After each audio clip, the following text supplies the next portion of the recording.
ಸ್ನೇಹಿತರೆ, ಇಂದು ಭಾರತೀಯರ ಜನಮಾನಸದಲ್ಲಿ ಹಾಸುಹೊಕ್ಕಾಗಿರುವ ದಿನಂಪ್ರತಿ ಒಂದಲ್ಲ ಒಂದು ವಿಷಯದಲ್ಲಿ ಅವಲಂಬಿತವಾಗಿರುವ ರಿಲಯನ್ಸ್ ಇಂಡಸ್ಟ್ರಿಯ ದಂತಕತೆ ಇವತ್ತಿನ ವಿಡಿಯೋದಲ್ಲಿ ತಿಳಿದುಕೊಳ್ಳೋಣ. ಸ್ವಾತಂತ್ರ್ಯ ಬಂದ ಒಂದೇ ದಶಕದಲ್ಲಿ ಇಡೀ ಜಗತ್ತು ನಿಬ್ಬೆರಗಾಗುವಂತೆ ಭಾರತದ ನೆಲದಲ್ಲಿ ರಿಲಯನ್ಸ್ ಇಂಡಸ್ಟ್ರಿ ಎಂಬ ದೈತ್ಯ ಕಂಪನಿ ಕಟ್ಟಿದ ಭಾರತದ ಹೆಮ್ಮೆಯ ಪುತ್ರ ಮತ್ತು ಇಂದಿನ ನಮ್ಮ ದಂತಕಥೆಯ ಹೀರೋ ಧೀರುಭಾಯಿ ಹೀರಾಚಂದ್ ಅಂಬಾನಿ. ಸ್ನೇಹಿತರೆ, ಈ ರಿಲಯನ್ಸ್ ಸಾಮ್ರಾಜ್ಯದ ದಂತಕತೆ ಪ್ರಾರಂಭವಾಗುವುದು ಮುಕೇಶ್ ಅನಿಲ್ ಅಂಬಾನಿಯವರ ತಂದೆಯವರಾದ ಧೀರುಭಾಯಿ ಅಂಬಾನಿಯವರಿಂದ. ಈ ಧೀರುಭಾಯಿ ಅಂಬಾನಿ 1950ರಲ್ಲಿ ಗುಜರಾತ್ನಿಂದ ಯಮನ್ಗೆ ಉದ್ಯೋಗ ಅರಸಿ ಹೋಗ್ತಾರೆ. ಯಮನ್ ದೇಶದ ಎಕ್ಸ್ಪೋರ್ಟ್ ಮತ್ತು ಇಂಪೋರ್ಟ್ ಕಂಪನಿಯಲ್ಲಿ 8 ವರ್ಷಗಳ ಕಾಲ ಕ್ಲರ್ಕ್ ಆಗಿ ಕೆಲಸ ಮಾಡ್ತಾರೆ.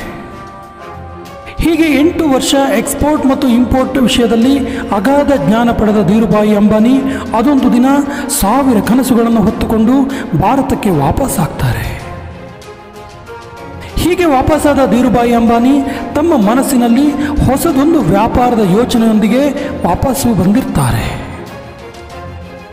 ಭಾರತದ ಇತಿಹಾಸದಲ್ಲಿ ದಾಖಲಾದ ಅತಿ ದೊಡ್ಡ ಮೈಲುಗಾಲಾದ ಒಂದು ಟ್ರೇಡಿಂಗ್ ಕಂಪನಿ ಪ್ರಾರಂಭ ಮಾಡ್ತಾರೆ. ಅದುವೇ ರಿಲಯನ್ಸ್ ಕಮರ್ಷಿಯಲ್ ಕಾರ್ಪೊರೇಷನ್. ಪ್ರಾರಂಭದಲ್ಲಿ ಈ ಕಂಪನಿಯ ಮೂಲಕ ಭಾರತದ ಮಸಾಲ ಪದಾರ್ಥಗಳನ್ನು ಖರೀದಿಸಿ ಆಫ್ರಿಕಾ ದೇಶಗಳಿಗೆ ರಫ್ತು ಮಾಡ್ತಾರೆ.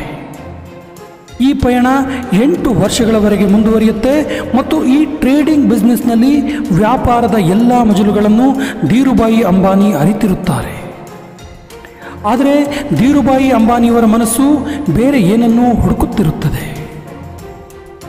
ಈ ವ್ಯಾಪಾರದ ಯಶಸ್ವಿ ನಾಗಾಲೋಟದಲ್ಲಿ ಇರುವಾಗಲೇ Dhirubhai Ambani import and export business ಅನ್ನು ಪ್ರಾರಂಭ ಮಾಡ್ತಾರೆ. ಮುಂದೆ 1966ರಲ್ಲಿ ಮ್ಯಾನುಫ್ಯಾಕ್ಚರಿಂಗ್ ವಿಭಾಗಕ್ಕೆ ಕೈ ಹಾಕಿದ ಧೀರುಭಾಯಿ ಅಂಬಾನಿ ಟೆಕ್ಸ್ಟೈಲ್ ಉದ್ಯಮ ಪ್ರಾರಂಭ ಮಾಡುವುದಾಗಿ ಯೋಚಿಸುತ್ತಾರೆ. ರಿಲಯನ್ಸ್ ಟೆಕ್ಸ್ಟೈಲ್ ಇಂಡಸ್ಟ್ರಿ ಲಿಮಿಟೆಡ್ ಪ್ರಾರಂಭ ಮಾಡ್ತಾರೆ. ಆ ಕಾಲಕ್ಕೆ ಹತ್ತಿ ಬಟ್ಟೆ ಕೈಗಾರಿಕೆಗೆ ಅನೇಕ ತೊಡಕುಗಳು ಎದುರಾಗುವುದನ್ನು ಗಮನಿಸಿದ ಧೀರುಭಾಯಿ ಅಂಬಾನಿ ಭಾರತದ ಟೆಕ್ಸ್ಟೈಲ್ನಲ್ಲಿ ಒಂದು ಕ್ರಾಂತಿಕಾರಕ ಪ್ರಯೋಗವನ್ನು ಮಾಡ್ತಾರೆ. ಅದುವೇ ಸಿಂಥೆಟಿಕ್ ಟೆಕ್ಸ್ಟೈಲ್ ಇಂಡಸ್ಟ್ರಿ. ಈ ಸಿಂಥೆಟಿಕ್ ಟೆಕ್ಸ್ಟೈಲ್ ಇಂಡಸ್ಟ್ರಿ ಮೂಲಕ ಅತಿ ಕಡಿಮೆ ದರದಲ್ಲಿ ವಸ್ತುಗಳ ಉತ್ಪಾದನೆ ಮತ್ತು ಮಾರಾಟವನ್ನು ಮಾಡಲು ಪ್ರಾರಂಭ ಮಾಡ್ತಾರೆ ಮತ್ತು ಅತ್ಯಂತ ವೇಗವಾಗಿ ಈ ಯೋಚನೆ ಜನರನ್ನು ಕೂಡ ತಲುಪುತ್ತೆ. ಮುಂದೆ ರಿಲಯನ್ಸ್ ಇಂಡಸ್ಟ್ರಿ ನಾಗಾಲೋಟದಲ್ಲಿ ತನ್ನ ಯಶಸ್ಸನ್ನು ಗಳಿಸುತ್ತೆ ಮತ್ತು ದೇಶ ವಿದೇಶಗಳಿಂದ ಇನ್ವೆಸ್ಟರ್ಸ್ ಈ ಕಂಪನಿಗೆ ಬರತೊಡಗುತ್ತಾರೆ. ರಿಲಯನ್ಸ್ ಇಂಡಸ್ಟ್ರಿಯ ಲಾಭ ಎಷ್ಟಿತ್ತೆಂದರೆ 1987ರಲ್ಲಿ ಕ್ರಿಕೆಟ್ ವರ್ಲ್ಡ್ ಕಪ್ ನಡೆದಾಗ ಈ ವರ್ಲ್ಡ್ ಕಪ್ನ ಟೈಟಲ್ ಸ್ಪಾನ್ಸರ್ ಕೂಡ ರಿಲಯನ್ಸ್ ಕಂಪನಿಯೇ ಆಗಿರುತ್ತದೆ. ಹೀಗೆ ನಾಗಾಲೋಟದಲ್ಲಿ ಅಭಿವೃದ್ಧಿಯಾಗುತ್ತಿದ್ದ ಟೆಕ್ಸ್ಟೈಲ್ ಉದ್ಯಮಕ್ಕೆ ಪೆಟ್ರೋಕೆಮಿಕಲ್ಸ್ನ ಬೇರೆ ಬೇರೆ ದೇಶಗಳ ಕಂಪನಿಗಳಿಂದ ಖರೀದಿ ಮಾಡಬೇಕಾಗಿರುತ್ತದೆ. ಆಗ ಧೀರುಭಾಯಿ ಅಂಬಾನಿ ಹೀಗೆ ಬೇರೆ ಬೇರೆ ಕಂಪನಿಗಳಿಂದ ಏಕೆ ಪೆಟ್ರೋಕೆಮಿಕಲ್ಸ್ ಖರೀದಿ ಮಾಡಬೇಕು, ಅದನ್ನು ಕೂಡ ಏಕೆ ತಮ್ಮ ಕಂಪನಿಯ ಮೂಲಕ ಮಾಡಬಾರದು ಎಂದುಕೊಳ್ಳುತ್ತಾರೆ. ಈ ಯೋಚನೆಯ ಫಲವೇ ರಿಲಯನ್ಸ್ ಪೆಟ್ರೋಲಿಯಂ ಇಂಡಸ್ಟ್ರೀಸ್. ಮುಂದೆ 1990ರ ಸುಮಾರಿಗೆ ಧೀರುಭಾಯಿ ಅಂಬಾನಿ ಹಾಸಿಗೆ ಹಿಡಿಯುತ್ತಾರೆ ಮತ್ತು ಅನಾರೋಗ್ಯವಾಗುತ್ತಾರೆ.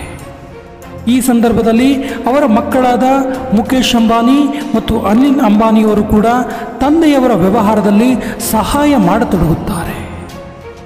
2002ರಲ್ಲಿ ಧೀರುಭಾಯಿ ಅಂಬಾನಿಯವರು ದೈವಾಧೀನರಾಗುತ್ತಾರೆ ಮತ್ತು ರಿಲಯನ್ಸ್ ಎಂಬ ಮಹಾ ಸಾಮ್ರಾಜ್ಯದ ಮುಂದಿನ ದೊರೆ ಯಾರು ಎಂಬ ಪ್ರಶ್ನೆ ಎಲ್ಲರನ್ನೂ ಕಾಡತೊಡಗುತ್ತದೆ. ಸ್ನೇಹಿತರೆ, ಮುಂದಿನ ಭಾಗದಲ್ಲಿ ರಿಲಯನ್ಸ್ ಎಂಬ ಸಂಸ್ಥೆ ಹೇಗೆ ಇಬ್ಬಾಗವಾಯಿತು, ಮುಕೇಶ್ ಅಂಬಾನಿ ಅದೇಗೆ ವಿಶ್ವದ 11ನೇ ಮತ್ತು ಏಷ್ಯಾದ ಮೊದಲ ಶ್ರೀಮಂತ ವ್ಯಕ್ತಿಯಾದರು ಮತ್ತು ಅನಂತ್ ಅಂಬಾನಿಯ ವಿವಾಹದ ಕುರಿತು ಪ್ರಮುಖ ಅಂಶಗಳನ್ನು ತಿಳಿದುಕೊಳ್ಳೋಣ. ಅಲ್ಲಿವರೆಗೆ ನಮ್ಮ ಚಾನಲ್ ನೋಡ್ತಾ ಇರಿ. ಮೊದಲ ಬಾರಿಗೆ ನೋಡ್ತಾ ಇದ್ದರೆ ಸಬ್ಸ್ಕ್ರೈಬ್ ಆಗಿ ಅಂತ ಹೇಳ್ತಾ ಇವತ್ತಿನ ದಂತಕತೆ ಧೀರುಭಾಯಿ ಅಂಬಾನಿಯವರ ಕತೆಗೆ ಪೂರ್ಣ ವಿರಾಮ ಹಾಕ್ತಿದ್ದೇವೆ. ಜೈ ಹಿಂದ್.